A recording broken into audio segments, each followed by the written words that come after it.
Hi friends, welcome to work shop. Friends, இப்போ நம்ம பார்த்துட்டு இருக்கிறது வந்து ஒரு டீப் ஃப்ரீசர். இது வந்து கன்வெர்ட்டபிள் ஃப்ரீசர்னு சொல்லலாம். ஏன்னா இது வந்து சைனா பாக்ஸ் மாதிரி தான் இருக்குது. ஏன்னா ஃபுல்லாக நமக்கு அதெல்லாம் அங்கே இங்கிலீஷில் எதுவுமே கொடுக்கல, எல்லாமே சைனா ஆப்ஷன்ஸ் தான். அந்த பிசிபி வந்து ஃபெயிலியர் ஆகிடுச்சு. ஸோ நமக்கு வந்து பாக்ஸ் இதை வந்து நம்ம ரெடி பண்ண போகிறோம். அதாவது ஒரு சைடு வந்து நமக்கு வந்து கொஞ்சம் அதிகமாகவும் ஒரு சைடு கொஞ்சம் கம்மியாக வர்ற மாதிரி நம்ம வந்து ஃபிட் பண்ணியிருக்கோம். அதாவது இதுக்கு ஸ்டெப்பு வேலைலாம் இருந்தது, கேஸ் இல்லாமல் இருந்துச்சு. ஸோ நம்ம எல்லாமே வந்து அவுட்ரு போட்டிருக்கோம். இன்னர் போன கண்டென்சரும் நம்ம அவுட்ரு போட்டிருக்கோம். உள்ளே இருந்த கூலிங் காயில் கூட நம்ம வந்து எக்ஸ்ட்ரா ஃபிட் பண்ணியாச்சு. அதோட ஸ்டெப் வால் வந்து நம்ம வந்து டம்மி பண்ணியாச்சு. ஸோ நம்ம இப்போ என்ன பண்ணுறோம் அப்படின்னா, 2 ரூமுக்கு வந்து நம்ம வந்து கூலிங் காயில் ஃபிட் பண்ணியிருக்கோம். அதுக்கு வந்து நம்ம வந்து கேப்லரும் வந்து தனித்தனியாக நம்ம கொடுக்கணும். அந்த ஸ்டெய்னர்லேருந்து அவுட்புட்டு போகிறது வந்து டூயல் கேப்லராக நமக்கு வந்து உள்ளே போகும். ரிட்டன் அப்படியே வந்து ஸ்ட்ரெயிட்டாக வந்து கம்ப்ரஸருக்கு வர மாதிரி இருக்குது. இந்த கம்ப்ரஸருக்கு வந்து நிப்பிள் பின்னு ப்ராசஸ் அப்படின்னு தனியாக எதுவுமே இல்லை. ஒரே ஒரு ரெண்டு பைப்பு தான். ஒன்று செக்ஷன் பைப்பு, ஒன்று டிஸ்சார்ஜ் பைப்பு, அவ்வளோ தான் கொடுத்துருக்காங்க. அதுலேயே தான் வந்து நிப்பிள் கொடுக்குற மாதிரி இருக்குது. இந்த பாக்ஸோட ரேஞ்சு அப்படின்னா ஒரு 200 லிட்டரு அவ்வளோதான் இருக்கும். லிட்டரு கூட எங்கேயுமே மென்ஷன் பண்ணல. நம்ம என்ன பண்ணுறோம் அப்படின்னா, அதான் கண்டென்சர் கூட நம்ம இன்னர் போகிறது கூட நம்ம டம்மி பண்ணிவிட்டு எக்ஸ்டர்னல் போட்டு ஃபுல் அண்ட் ஃபுல் எக்ஸ்டர்னல் எல்லாமே வெளியில் தான் இருக்கிற மாதிரி பண்ணியிருக்கோம் நம்ம. அதாவது 2 ரூமுக்கு வந்து ஈக்குவலாக வந்து அந்த கேப்லர் வந்து நமக்கு ஃபில்டர் ஸ்டெய்னர்லேருந்து போகணும். அந்த உள்ளே நம்ம பைப் ஃபிட் பண்ணியிருக்கிற அளவுக்கு நம்ம எல்லாமே ஐஸ் வந்து ஃபுல்லாகி நமக்கு ரிட்டர்ன் வர்ற மாதிரி ஒரே கம்ப்ரஸருக்கு ஒரே பைப்பில் 2 வந்து டீ ஜாயிண்ட் மாதிரி வந்து நமக்கு வந்து உள்ளே போகிற மாதிரி நம்ம வந்து ஃபிட் பண்ணியிருக்கிறோம். ஸ்டெய்னர் வந்து நம்ம போட்டுடுறோம். ஃபஸ்ட்டு விஜயா ஸ்டெய்னரு போட்டு இதிலேருந்து ஒரு பைப்பு நம்ம வந்து கனெக்ட் பண்ணிவிட்டு அதுலேருந்து அந்த 2 கேப்லர் நம்ம கொடுத்து வெளியில் எடுத்துடுறோம்.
இதுக்கப்புறம் செக்ஷன் கூட லைட்டாக வந்து நம்ம ப்ரெஷர் பண்ணுறோம். அதாவது நம்ம பண்ணதில் எங்கேயாவது பிளாக் இருக்கா, நமக்கு எல்லாமே புது பைப்புன்றதுனால ரொம்ப நேரம் பண்ண தேவையில்ல. ஜஸ்ட் அப்படி பண்ணிவிட்டு நம்ம அப்படியே வந்து அந்த வெல்டிங் கூட நம்ம கம்ப்ளீட் பண்ணிவிட்டு நெக்ஸ்ட்டு வேக்யூம் வச்சுட்டு நம்ம வந்து கேஸ் சர்ஜிங் பண்ண போகிறோம். இது வந்து 134 கேஸ் தான்.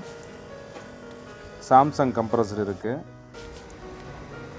அதாவது இது 1632 ஒரு ரேஞ்சு வரும். அதாவது ஒரு ஸ்டார்டிங் நமக்கு சிங்கிள் டோர் ஃப்ரிட்ஜை விட அதுக்கு அடுத்த ரேஞ்சு. நம்ம கேஸ் சார்ஜிங் பண்ணதுக்கப்புறம் ஒரு 45 மினிட்ஸ்க்கு அப்புறம் நம்ம பாக்ஸ் ஓப்பன் பண்ணியிருக்கோம். எக்ஸலண்ட்டாக 2 சைடு ரூமுக்கும் நமக்கு ஐஸ் நல்லா கட்டியிருக்கு. சூப்பராக கூலிங் வந்திருக்கு. பாக்ஸ் வந்து எக்ஸலண்ட்டாக ரெடி ஆகிடுச்சு கூட. நம்ம நினச்ச மாதிரியே பக்காவாக ஒரு சைடு நமக்கு வந்து கொஞ்சம் ஃப்ரீசிங் ஆகிற ரேஞ்சும், அடுத்த பக்கமும் நல்லா கூலிங் வர்ற மாதிரி பாக்ஸ் நமக்கு ரெடி ஆகிடுச்சு.